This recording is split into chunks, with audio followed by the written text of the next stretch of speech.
new details about the Wagner Group revolt in Russia. A senior U.S. official tells ABC News the leader of the rebellion, Yevgeny Prigozhin, talked to top Russian military officers and other leaders in Moscow before the mutiny, possibly seeking their help in that uprising. Kremlin officials call the allegations gossip. Chief foreign correspondent Ian Pannell and ABC News' Patrick Revolt have more on this from Zaporizhia, Ukraine. Ian, what else are U.S. officials saying about possible support within the Russian military for Prigozhin?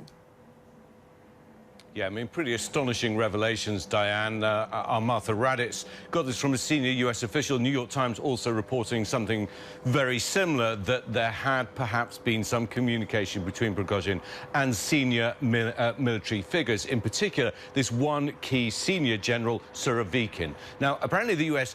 doesn't believe that Putin knew beforehand that the officers simply decided to side with Putin when push came to shove, essentially leaving Prigozhin shocked and without support. Prigozhin now in exile in neighbouring Belarus, of course, apparently with a huge security force.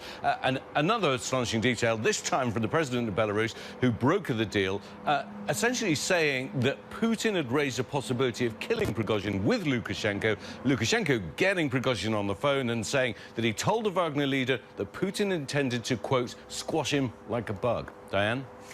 Patrick, I want to ask you about General Surovikin. If these allegations are true, how significant would his involvement be? Yeah, Diane, I mean, General Surovikin, Sergei Surovikin, is well known to us. He was appointed Russia's overall commander for the war in Ukraine last year, briefly, but was removed in January.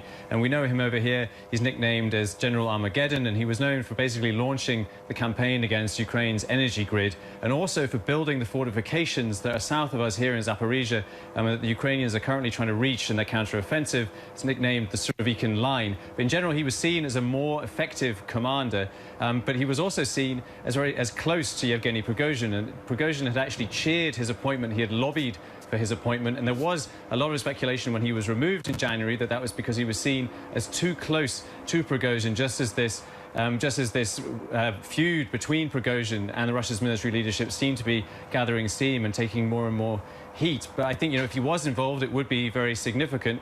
Having said that, if he was indeed involved, it's been locked down extremely quickly, because already even on the night of the coup, he released a video where he denounced it. He's called on Wagner fighters to fall back and called it a coup. And that would, there was some speculation that he was in this video being made to read a prepared statement. But frankly, we just don't know where he is right now. We haven't seen him since then.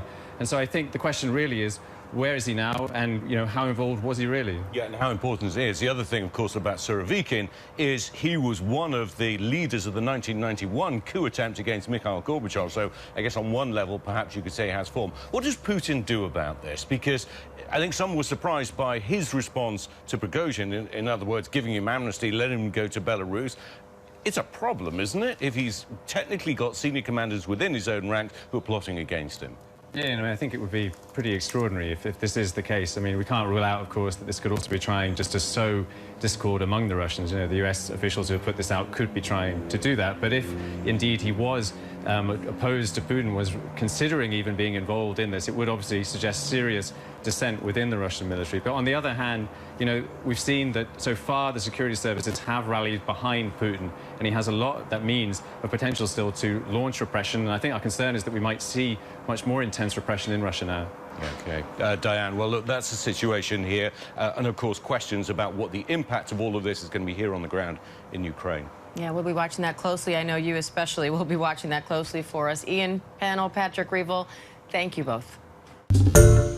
Hi, everyone. George Stephanopoulos here. Thanks for checking out the ABC News YouTube channel. If you'd like to get more videos, show highlights, and watch live event coverage, click on the right over here to subscribe to our channel. And don't forget to download the ABC News app for breaking news alerts. Thanks for watching.